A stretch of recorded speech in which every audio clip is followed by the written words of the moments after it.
Olá, meus irmãos, que o Eterno abençoe a todos grandemente. Foi me pedido nos comentários para comentar aqui a passagem de 1 Coríntios capítulo 14. Quem pediu aqui foi o irmão Tiago Silva Barcelos. Forte abraço, meu irmão. Ele falou que esses versos aqui deixam ele amarrado no sistema, né? A mente fica amarrada, mesmo que a pessoa tenha saído, que é um fato que muitas pessoas não entendem. Tem muita gente saindo dos templos, achando que é saindo do templo, não indo mais lá, que ela está liberta. Aí ela não vai mais, ela já acha que se libertou. Não. O que vai te libertar são os cadeados que estão no seu entendimento, que são as passagens isoladas que precisam serem abertos. Se você não destravar esses cadeados, não precisa estar dentro do templo para estar fermentado. Claro que não são só passagens isoladas que fermentam, mas também passagens que foram escritas para se entender espiritualmente e as pessoas não entendem e trazem para a carne. E isso também fermenta e fermenta muito as pessoas. É como eu já falei lá de Romanos 7, que Paulo fala do marido, da mulher. Quantos pastores que eu já vi, principalmente em pregação, em casamento, usando isso fisicamente, trazendo para a carne, e as pessoas acabam não entendendo ali o que Paulo fala. Então a pessoa fica presa nesse engano. É um cadeado que se coloca ali naquele texto que a pessoa nunca mais consegue ler da forma correta, né? E ela fica selada com aquele engano, né? Eu até vou gravar uma mensagem falando um pouco mais sobre essa questão do selo, porque selo, se a gente imaginar o que é um selo, selo é uma proteção que seja colocada em um produto. Se você violar esse selo, dá para saber que esse produto foi violado. Então, a marca da besta, ela faz isso com as pessoas, ela sela elas de uma forma que, se você tirar esse selo, as pessoas percebem, opa, aquele ali não está selado mais. É uma maneira até que a besta tem de controlar o gado, né? De controlar a humanidade. Por isso, besta, irracional, né? É interessante entender isso, né? Muitas pessoas nem a templo vão, mas a mentalidade está toda fermentada e com isso contaminam o rio, né? Que é o mar de mortos, o mar onde a humanidade, que lembra que fala da besta que surgiu do mar. Então o mar só aceita que a besta seja levantada porque está sujo. Se o mar estiver limpo, o mar fala de entendimento, né, gente? Porque nós temos que entender que quando fala que o mar representa a humanidade, que no Apocalipse fala, está falando do entendimento, porque a nossa mente é o que comanda o corpo, né? Então, é o entendimento que está sujo, mar de morte, o entendimento está morto, não tem a presença do Criador. Por isso que as Escrituras usa como sombra que na Velha Aliança ele habitava na tenda, né? Que é o quê? É uma referência ao nosso entendimento hoje na Nova Aliança. Entenda, entendimento. Então, na Nova Aliança, o Pai quer habitar. Inclusive todo o plano da Velha Aliança foi para que isso acontecesse, para que ele pudesse habitar o nosso entendimento. Quem crer será salvo, será batizado, receberá o santo no seu entendimento e ele tem o poder de purificar a água, de limpar, né? Aí a gente vai se limpando, se purificando pelo poder do Espírito Santo Pai, para podermos então nos ligarmos a ele novamente. Porque se a gente entender a história toda de salvação, a gente percebe que o homem ele foi desligado do Criador lá atrás, né? Porque ele deu vazão para o quê? Para os seus desejos carnais, comendo dos frutos da carne, que o sistema também traz, que era uma maçã, que era um jardim físico, para ninguém entender que de fato todos nós nos desligamos do Pai quando comemos dos frutos da carne, que Paulo em Gálatas 5 comenta desses frutos. Mas aí se a gente ficar imaginando que foi lá no Jardim do Éden, que foi lá Adão que comeu, que foi só Eva que comeu, né? Aí as pessoas hoje acham que não estão comendo desse fruto, né? Como muitos pensam que Adão foi o que comeu, caiu para a carne. Aí vem o Messias e nos liga de novo ao Pai, e a pessoa acha que ela não precisa fazer mais nada, que são aqueles que acham que são salvos pela graça. É uma blasfêmia o que essas pessoas ensinam. Gente, é tanto fermento que tem que tirar da mente das pessoas desse mar de mortos, que não é fácil em uma mensagem você falar diretamente sobre um assunto. Mas eu acredito que tudo que é falado nesses áudios que eu tenho gravado vai limpando, sabe? Mesmo que não está indo diretamente na mensagem que se está como tema, mas vai espirrando água nos outros cômodos aí. E vamos limpando, gente, vamos limpando essa sujeira, porque não é fácil tirar o fermento, é muito fermento, né? Então, como eu falei agora, muitos pensam que é pela graça, sois salvos, não vem de vós. Claro que não vem de vós, é o Espírito Santo do Pai. É Ele que nós temos que aceitar no nosso entendimento, na nossa tenda, para que possa nos purificar. E outra, quando a gente aceita que Ele entra, a gente tira o selo da besta. Porque o selo da besta é como eu comentei no começo da mensagem, é como um selo que é colocado para que não entre mais nada. Não entre. Eles colocam o selo nos produtos para não entrar sujeira. E nesse caso é o contrário. A marca da besta coloca um selo no nosso entendimento para manter a sujeira. E aí o Pai que vem com o poder para nos limpar, se estiver selado, não entra. E esse selo está em nossas mãos, tirar esse selo, para que o Pai possa entrar, reinar, fazer morada em nós. Aí ele vai dividir conosco o seu pão, que é a sua verdade pura e cristalina, que representa lá o que ele fala nas parábolas das bodas. O Messias falou como sendo o banquete, né, do casamento. A gente entra para as bodas, se casa com o Criador em espírito e em verdade, nos tornando um com Ele, e Ele sendo nosso marido, Ele vai mudando as coisas, e a gente como esposa que aceita, né, que se submete, né, aí tudo vai mudando. Por quê? Porque o marido tem poder sobre a esposa. Olha como que a mensagem já está começando a entrar em 1 Coríntios 14. Vamos lá, vamos começar aqui a mensagem, senão a gente não começa nunca, gente. Aqui é rio de água viva, se começar a falar aqui é 10 horas falando sem parar. Em 1 Coríntios 14, onde o irmão disse que gostaria muito de ouvir alguma mensagem falando sobre esse assunto, eu confesso que tem que dar uma lida no contexto todo para entender de fato o que Paulo está falando, porque o irmão ele foi pontual, pediu para eu comentar os versos 26, 27 e 28 de 1 Coríntios 14. E depois ele pula para o verso 33, 34 e 35. Essa prática de pegar versos isolados é complicada, viu, meu irmão? Cuidado com isso, ficar pegando versos isolados. Tem que entender o contexto todo. De preferência, lê uns 2 capítulos antes.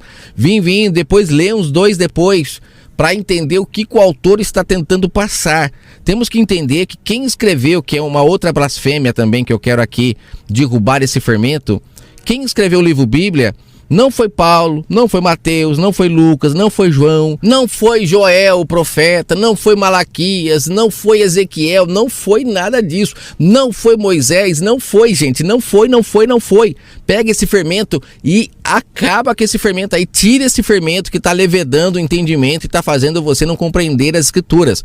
Quem escreveu o livro Bíblia foi o Espírito Santo do Criador. Não diz que esses homens foram inspirados pelo Espírito Santo para escrever o que escreveram? Então por que tem o nome deles lá como título do livro? E não o Espírito, Revelações do Espírito Santo, mas está lá, que é o João que escreveu, que é o Pedro, que é Paulo, que é para a gente ficar idolatrando esses homens.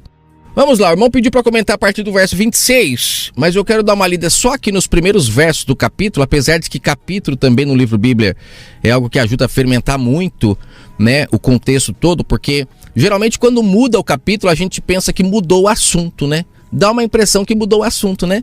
Em um livro normal, quando a gente muda ali o capítulo, você vê que tem um capítulo, né? E aí são várias páginas até mudar o capítulo, que aí vai falar de outro assunto. Agora no livro Bíblia não. No livro Bíblia a pessoa fala um pouquinho, já mudou o capítulo. Fala outro pouquinho, já mudou o capítulo de novo. E dá a impressão que está mudando o assunto, mas não está. Se a gente vir lendo a partir do capítulo 13 de 1 Coríntios, é aquela passagem que fala do amor. E ele fala algo interessante aqui no capítulo 13, que ele, ainda que ele falasse as línguas dos homens, as línguas, ou seja, todos os idiomas, ele está querendo aqui trazer um entendimento que se ele falasse todas as línguas do mundo, porque você vê que ele fala as línguas, ele não está falando a língua, porque a língua ele já falava, ele tinha um idioma próprio, porque aqui que fala as línguas está falando de idioma. Aí ele fala que se ele não tivesse amor não adiantava nada. E ele também fala algo que ainda que ele falasse a língua dos anjos, ainda que ele falasse, do mesmo jeito que ele não fala as línguas dos homens todas, ele também não falava a língua dos anjos. Mas ele fala que se ele falasse, ele não tivesse amor, não adiantaria nada. Aí no capítulo 14 vem os sabedores da sabedoria, né, os profetas da besta, que não entendem do que leem. Aí eles vêm e falam que ali tá falando que quando fala de falar em línguas, que tenha um intérprete, como começa lá a partir do verso 26, ali eles falam que é falar a língua dos anjos. Não é uma blasfêmia o que esses homens fazem com esse livro, gente? Olha a importância de você ler capítulos antes para entender a linha de raciocínio, para quando você chega onde você quer, né, você tem uma compreensão melhor. Sabe, é a mesma coisa, olha que interessante, eu vou usar aqui uma alegoria para você tentar entender. Imagine que uma pessoa, ela vendou os seus olhos, você não vendo nada, ela coloca você dentro de um carro e anda por vários lugares e te abandona em um lugar lá. O que vai acontecer? Quando ela soltar você lá, você vai olhar, você não vai ter noção de onde você está. Você não vai ter noção. Agora, se você for com os olhos abertos, quando a pessoa chegar no local que ela te deixar lá, você vai ter uma noção de onde você está. Você vai conseguir falar, eu estou em tal lugar. Até para voltar para onde você estava vai ficar mais fácil. Então significa que você, ao ler o livro bíblico, você tem que ir com os olhos abertos, o caminho todo. Não adianta você querer cair de paraquedas num versículo lá no meio do livro Bíblia e querer entender. Você tem que vir fazer o percurso todo para você chegar onde você quer chegar e entender. Deu para entender o que eu tentei usar como uma alegoria aqui? Olha que interessante, essa prática era uma prática que o Messias usava muito, né, para as pessoas entenderem. Esse dom o Pai dá, realmente, para quem está trazendo a mensagem.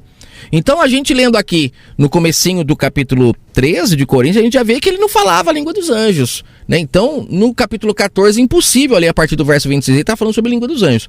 Mas a gente vai descendo no capítulo 13, eu não vou ler tudo, viu? Mas ele fala no finalzinho aqui do capítulo que o amor, ele é o centro de tudo. Então ele fala que se tiver profecia, ela é aniquilada pelo amor. Se tiver línguas, que são idiomas, tá? Também o amor quebra no meio, porque lá no começo ele falou que se ele falasse todos os idiomas do mundo, não tendo amor, não adiantava nada. Então o amor quebra também as línguas. Elas se cessam, né? Ele fala. Havendo ciência, ela desaparece, porque o amor, ele constrange, né? É lindo demais. Vai interligando com o que está escrito lá no versículo 26, 27, 28. Se você não leu ainda e está esperando eu ler, você está errado. Tem que ir lá ler. Não fica dependente não, que é por causa disso que tem muita gente aí fazendo fortuna em cima das pessoas. As pessoas estão preguiçosas. Ó, que fazer, pois, irmãos, quando vos congregais? Cada um de vós tem salmo, tem doutrina, tem revelação, tem língua de interpretação. Ó, essa língua aqui, vão falar que é a língua dos anjos, mas a gente já sabe que não é. Aí ele fala, faça tudo para edificação. Edificação de quem? Edificação daquelas pessoas que estão ali reunidas. Ah, irmão, tá vendo? Tem que reunir. Calma aí, gente. Ninguém é contra as pessoas se reunirem, não. De baterem um papo, de conversar. O problema é quando isso se torna religião. E tem que ser ali toda semana, naquele mesmo dia, naquele mesmo horário. Que aí deixou de ser pelo Espírito Santo aquela coisa que onde há liberdade é o Espírito Santo. Passou a ser uma coisa obrigatória. Aí é que mora o perigo, que o Pai não aceita é isso. Mas a partir do momento que você está em um local, tem várias pessoas ali, e você conversar, não tem problema nenhum. E Paulo estava colocando em ordem essas reuniões, que às vezes acontecia das pessoas se encontrarem e virava uma bagunça. Do mesmo jeito também que uma pessoa que não quiser ir nesses lugares para se encontrar, para conversar com essas pessoas, para se reunir, né? Ela também é livre. Por quê? Porque o corpo do Messias, ele não está em um local, porque o joio e o trigo não foi separado ainda para você afirmar. Quando você vai em um templo religioso, você ouve muitos líderes falando que ali é o corpo de Cristo, né? Não, gente, o corpo de Cristo, ele é feito dos trigos. E aí eu te pergunto, o trigo já foi separado, já foi colocado no celeiro? Ainda não. Então como que eu posso afirmar, eu tendo um templo religioso e as pessoas que se reúnem ali são o corpo? Não, ali dentro tem joio, tem trigo, tá tudo misturado ainda. Então você não indo nesses lugares, né, como tem muitas pessoas que falam, tá desviado, se você não for, você não indo, você também não está errado, porque o corpo, por enquanto, ele está interligado ao Criador, a cabeça, que é Cristo, né, que é a mensagem verdadeira, em espírito e em verdade. Por isso que estamos unidos hoje em espírito, não é literalmente. Por quê? Porque ainda não foi separado. No dia que o Pai separar, aí será diferente. Mas nesse momento agora, estamos ligados em espírito. Então tem um cara lá no Japão, tem outro lá na Rússia, tem outro lá nos Estados Unidos, fazendo o que é certo, agindo conforme a cabeça quer. Todas as pessoas, o Pai sabe quem são, que são os trigos. No dia que ele for separar, ele vai pegar todos esses, vai tirar e vai deixar só o joio, se matando sozinho, né? Agora, é necessário entender que tanto você ir a um local ou você não ir, você é livre, você tem que ser livre. O que não pode é você ser robô, né? Você ficar sustentando uma pessoa que se diz seu líder, que comanda agora aquele local e que tem horário para você entrar, para você sair, se torna uma empresa. Aí isso o pai não aceita. Mas nesse caso aqui, que eles colocam até ordem no culto como título, é uma blasfêmia esses títulos, esses semi-títulos que eles colocam, que é para nortear o entendimento do povo, que é para manter os seus ganhos, os seus lucros. Lembre-se que os homens que compilaram o livro bíblico, que escreveram, que trouxeram esse livro bíblico até nós, na nossa língua de preferência, eles são descendentes daqueles que estão vivendo da herança, que mataram os profetas lá na parábola da vinha, mataram os servos, né? Mataram o Messias, e o Messias falou: vocês me matarão para viver da minha herança. Eles estão vendo a herança. Olha o que eles fizeram: pegaram toda a história, colocaram em um livro. Só que eles não só colocaram em um livro, eles fermentaram para continuar lucrando. Se eles tivessem colocado a história como ela é de fato, maravilhoso seria. Mas não, eles colocaram o Novo Testamento começando o nascimento do Messias para manter o povo praticando obras da lei até hoje, porque o Messias estava cumprindo a lei. Se você não separar a velha e a nova aliança de fato como ela tem que ser, você ficar baseado no livro bíblico, você está todo fermentado. Você está se relacionando com a mulher repudiada, com Israel, com práticas que foram necessárias para Israel, né? Então eles colocam esses semitítulos tudo que é para manter os seus ganhos, seus lucros, né? Eles querem viver da herança, eles não poderiam deixar o povo solto, então eles têm que criar seus apriscos, seus templos, e as pessoas ficam na mão desses homens. Vamos continuar a leitura. Então aqui ele está falando para as pessoas a partir do verso 26, que se acontecer de elas se reunirem, porque não pode ser religiosidade, gente, aquela coisa de carteirinha, senão vira uma empresa. Aí ele fala: se vocês se reunirem, né, quiserem cantar, façam com doutrina. Doutrina é o que, gente? Doutrina são regras, para não virar bagunça. É que fala doutrina, dá uma impressão de religião, né? São regras para não virar bagunça. Faça com decência. Se alguém tiver alguma revelação, quiser trazer alguma informação importante, que revelação é isso, traga tudo com decência, né? Se tiver língua, que tem interpretação, porque ele está falando de idioma. Nem todo mundo lá conhecia todos os idiomas. Lembra lá de Atos 2? É interessante quando a língua lá que foi repartida como de fogo, que desceu sobre os discípulos, que eles receberam o poder do Espírito Santo, que é aquele que o Messias falou que eles receberiam: não saiam de Jerusalém até que vocês sejam revestidos de poder. Que poder é esse? É aquele Hadouken que aqueles personagens de luta soltam, que vai fazer o povo cair e vai todo mundo começar a idolatrar eles? Não, o poder deles era a palavra, a compreensão. Lembra Pedro? Foi revestido de poder quando se levantou para falar quantas mil almas aceitaram a verdade do Criador. Por quê? Porque foi limpo o mar, foi limpo o rio. Ele creu, recebeu, foi batizado pelo Espírito Santo do Criador, que esse é o batismo do Messias, não o batismo na água. O batismo da água foi para Israel, essa prática, né? É necessário entender isso. Quando ele recebeu esse poder, aí sim, a mensagem dele virou uma chave. Lembra que ele fala que ele iria dar as chaves do céu para Pedro? Olha aí Pedro com a chave, destravando todos os cadeados da mente daquele povo, abrindo o entendimento daquele povo quanto à verdade. Então eles receberam poder, e todo mundo que ouvia falava: eu ouço eles falar no meu próprio idioma. Então essa língua que eles falavam era a língua dos anjos? E o povo estava todo mundo entendendo? Não, gente, o Pai capacitou eles para que falassem de uma forma que o povo conseguisse compreender. Só que depois disso, foi necessário que houvesse intérpretes. Por que intérpretes? Porque nem todo mundo teria essa mesma capacidade. Porque essa capacidade está ligada em crer. E na época não tinha escola de idiomas como hoje não, viu? Então o pai tinha que capacitar. E se a gente parar para pensar, Paulo fala aqui, no verso 18 de 1 Coríntios 14, ó, um pouco antes disso que a gente está lendo, que ele fala que ele falava muito mais línguas do que todas aquelas pessoas que estavam ali reunidas. O pai capacitou ele para falar. Só que ele fala no verso 19: todavia na igreja eu antes quero falar 5 palavras do meu entendimento para que eu possa instruir os outros, do que 10.000 palavras que as pessoas não entendam. Então você vê que ele está falando de idioma, literalmente. Idioma, né? Então ele fala: tenha sempre alguém que interprete, porque as pessoas estão vindo de longe para ouvir e elas precisam entender. Não adianta nada vocês ficarem falando outras línguas para parecer para eles que vocês são santos, são diferentes, são evoluídos, e na verdade é só um idioma diferente, que por ela não conhecer, ela fica abismada de ver você ali falando. Mas quando vem alguém e interpreta, ela fala: nossa, é isso que ele está falando? Não é assim quando a gente vê uma pessoa falando, por exemplo, russo. Você fala: o que esse cara está falando? Aí vem um cara e interpreta. Aí você consegue falar com o russo, né? Por causa do intérprete, ele interliga toda a conversa. Isso é maravilhoso de se compreender. Então ele fala no verso 27, se alguém falar em outro idioma, faça por 2 ou 3 para que as pessoas compreendam o que está sendo falado. Aí depois ele fala no verso 28, mas se não houver intérprete, esteja calado, não fale nada. É interessante, gente, fale consigo mesmo. Aí depois no verso 29 ele fala, e falem os profetas 2 ou 3 e os outros julguem. Olha que interessante, né? Quando fala de profeta aqui, a gente, por não entender que o autor é o Espírito Santo, e que pela boca do Messias ele falou que os profetas duraram até João, a gente fica lendo a palavra profeta depois desse caso e acredita que é profeta como na velha aliança, né? Eu já comentei, não sei se nessas novas mensagens eu comentei, que uma vez me veio o entendimento do que significa profeta, na maneira mais simples de você compreender, não no que está nos livros, nos dicionários por aí, mas analisando todo o contexto do livro Bíblia. Profeta é um feto que nasceu antes da hora, profeta. É um feto que foi gerado antes da hora para que Israel não se perdesse.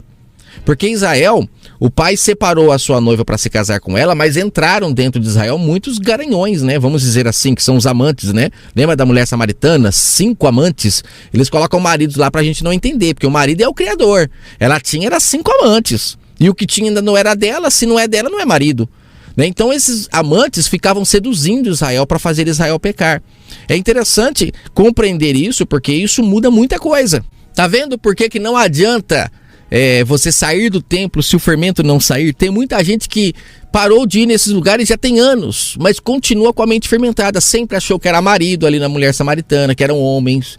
Não sabe o que significa profeta no seu sentido literal, porque ainda não chegou a compreensão para ela. Ou ela não deixa a compreensão chegar, porque o selo ainda está na mente dela, né? Então, voltando aqui à questão do profeta. O pai gerou os seus profetas, que foram os fetos gerados antes da hora, né? Para que acordasse a noiva, para que protegesse ela desses amantes, porque senão quando chegasse o verdadeiro marido, que era o Espírito Santo, não tinha ninguém ali para poder se casar com ele. E a gente percebe que na história, o que eu falo tá claro na história, quando o Messias chega, ele foi morto por aquele povo que foi preparado para se casar com ele, que não ele fisicamente, entenda, espiritualmente, o povo de Israel ia se casar com o pai, em espírito. O que aconteceu lá em Atos 2 era para ter acontecido em Israel todo. Aquele povo que foi batizado em Atos 2 já foi o mínimo do mínimo que creu na mensagem, né? Então a gente percebe que se não tivesse sido levantado os profetas, os fetos gerados antes da hora, o que teria acontecido com essa noiva? Não tinha se casado nenhum com o Espírito Santo Criador, mas ainda bem que os profetas foram levantados. Então aqui quando ele fala dos profetas, não é naquele sentido lá, porque o filho nascido do Espírito já nasceu, que foi o Messias. O primeiro nascido do Espírito, nascido da virgem, da consciência virgem. Porque se a gente enxergar a virgindade de Maria física ali, você perde todo o sentido da história. É a consciência que já veio zerada, vamos falar assim. O mar, a água estava limpinha. O pai teve como entrar e fazer morada, e aí começou a jorrar água viva para o povo. Não era mais mar de lodo, né? E foi esse mar, essa água viva que pôde tirar a mulher samaritana daqueles amantes que ela estava, de libertar os discípulos de tudo que eles faziam. Você vê que eles pescavam a noite toda e nada pescavam. Por quê? Porque era fermento. Se você enxergar que eles estavam pescando fisicamente ali também, você não vai entender nada. Então, vamos renovar o entendimento. Eu vou deixar para gravar aqui a parte da mulher submissa ao seu marido na segunda parte. Embora lá no começo da mensagem eu falei já sobre isso, né? Que o marido, ele tem a representação do Criador. Quando fala da mulher ficar submissa ao seu marido, é porque o marido representa o Criador. Temos que entender essas sombras para a gente não ficar preso na mão de homens que se utilizam dessas passagens de forma visível para manipular as pessoas e escravizá-las elas em suas mãos. Eu vou depois, numa segunda passagem, falar sobre a mulher que fica calada na igreja, para vocês entenderem o que significa, que é maravilhoso de se entender. Creio que a passagem das línguas ficou bem claro, que eram idiomas, intérprete, pessoa que fala a mesma língua, para que todo mundo pudesse entender. Quando ele fala de profetizar, não é esse profetizar como era na velha aliança, mas sim é falar. As pessoas estão falando. Aí ele fala, tenham quem julguem. Julguem o que está sendo falado, que é analisar as escrituras, a mesma coisa. Só que em vez de você analisar as escrituras, Você vai analisar o que a pessoa está falando. Igual agora, eu estou falando, tem muita gente que está analisando, então vocês estão fazendo certo. Eu estou profetizando e vocês estão analisando. Mas não é profetizando como na velha aliança, mas sim eu estou falando aquilo que eu compreendi. O pão que foi me dado, eu estou repartindo. Se você não entender isso, você vai ser presa fácil na mão de muitos homens que se levantam, se intitulam profetas, o que é uma blasfêmia aos olhos do Pai, e ficam aí adivinhando o futuro. Nada mais, nada menos, são cartomantes, são o que se chama hoje de sensitivas, né? Que são aquelas pessoas que preveem o futuro.